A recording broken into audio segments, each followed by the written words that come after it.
Jadi sini kita lihat tingkat keterkenalan pasangan calon yang berkontestasi dalam pilkada kan persentase sebesar 31,05%.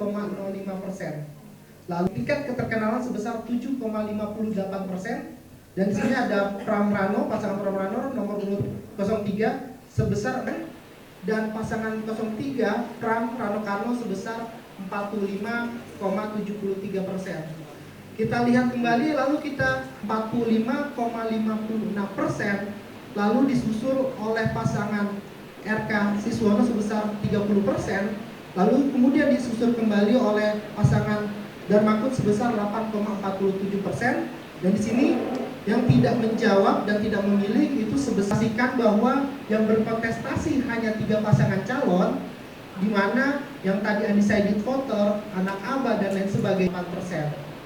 Dan menarik juga kita melihat di sini ada beberapa karakteristik paslon per kategori yang dipilih oleh para responden berwibawa.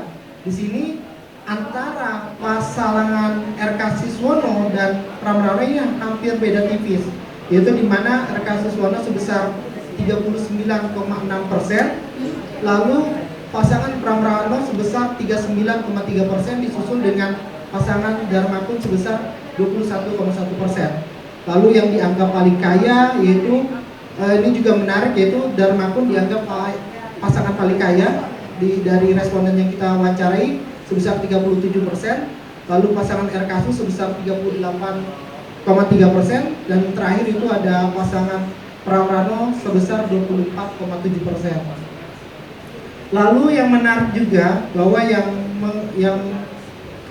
masyarakat yang kita wawancarai, responden yang kita wawancarai, yang menyatakan paling mengerti manajemen untuk bisa memperbaiki Jakarta itu ada di pasangan RK Siswono sebesar 45,7%, lalu pasangan Pramrano sebesar 40,3%, dan disusul dengan pasangan Darmakun sebesar 13,6%.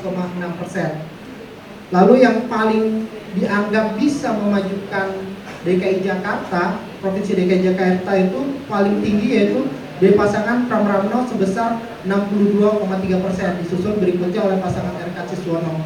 Begitupun yang perhatian dan juga lumayan perbandingannya jauh dengan pasangan RK Siswono.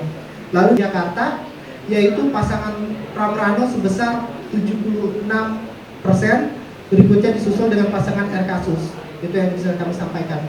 Lalu kita lihat juga sebaran preferensi pemilih di wilayah-wilayah kota administrasi di Jakarta dan juga Kabupaten Kepulauan Seribu. Daerah Jakarta Barat, Jakarta Pusat, Jakarta Selatan, Jakarta Timur, Jakarta Utara, dan Kepulauan Seribu. Jadi dengan kita menggunakan pendekatan psikometri ini kita bisa mengukur konsistensi bahwa memang pemilih DKI itu mereka menduduki urutan tertinggi di beberapa wilayah di DKI Jakarta. Lalu disusul oleh pasangan itu berdasarkan preferensi distribusi gender, di sini juga hampir merata antara 72% untuk laki-laki.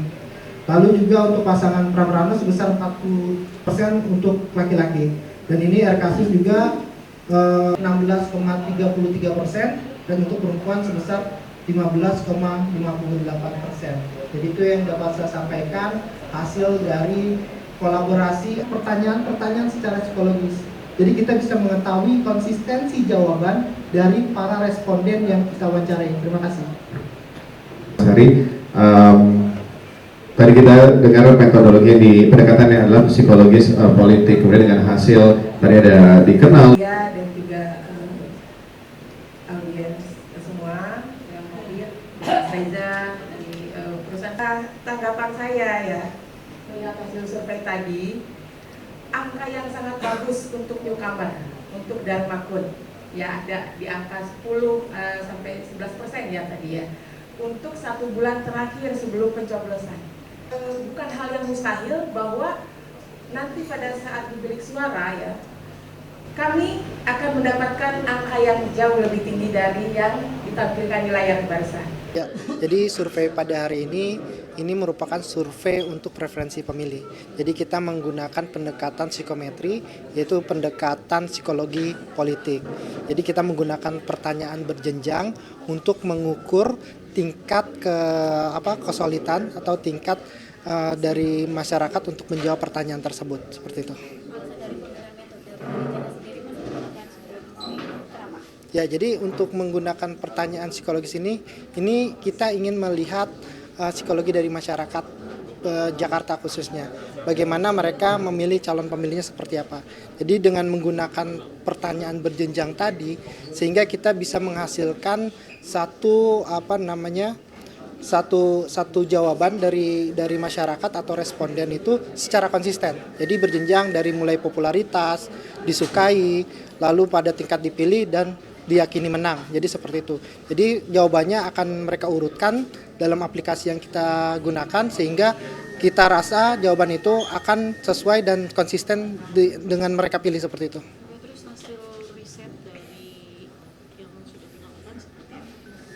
Ya, dari hasil riset yang kita lakukan itu memang pasangan dari 03 itu, Pramrana itu mendapatkan suara dipilih itu sebesar 45,56%, lalu disusul oleh pasangan dari RK Siswono sebesar 30% dan Darmakun sebesar 8,47%.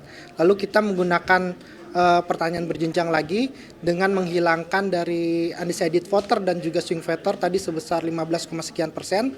Kita asumsikan mereka memilih dalam pemilu dengan 3 paslon tersebut itu mendapatkan suara RK Siswono sebesar 32,50%, Darmakun itu sebesar 10,16% dan Pramdul mendapatkan suara sebesar 57,34%. Jadi di sini ada distribusi suara ketika kita ajukan pertanyaan 3 paslon kepada responden yang kita survei, yaitu dari RK Siswono mendapatkan limpahan suara 2,5% dari yang tidak menjawab dan belum memilih, lalu Darmakun mendapatkan 1,69%, sedangkan Pramdul itu mendapatkan limpahan suara sebesar 11,78%. Bisa dicontohkan nggak Mas, pertanyaan berjenjang itu seperti apa Mas bentuknya? Ya, pertanyaan berjenjang itu mengurutkan, jadi dari yang disukai nanti kita urutkan, misalkan ada 3 nama itu misalkan Prano misalkan, lalu kedua RK Siswono, lalu ketiga Darmakun, dan yang tidak memilih misalkan kita masukkan nama di situ Anies Baswedan, terus kita masukkan Ahok dan juga yang tidak memilih dan gerakan coblos semua. Jadi mereka akan mengurutkan dari situ. Jadi kita lihat nanti seberapa besar popularitas mereka dan seberapa besar undecided voter dan swing voter yang ada, seperti itu. Sehingga mereka akan ditanyakan seperti itu sampai akhirnya diyakini menang. Kita hilangkan undecided voter tadi, kita kita masukkan mereka untuk bisa memilih dengan asumsi bahwa mereka akan memberikan hak pilihnya dalam pemilu terhadap 3 paslon yang ada.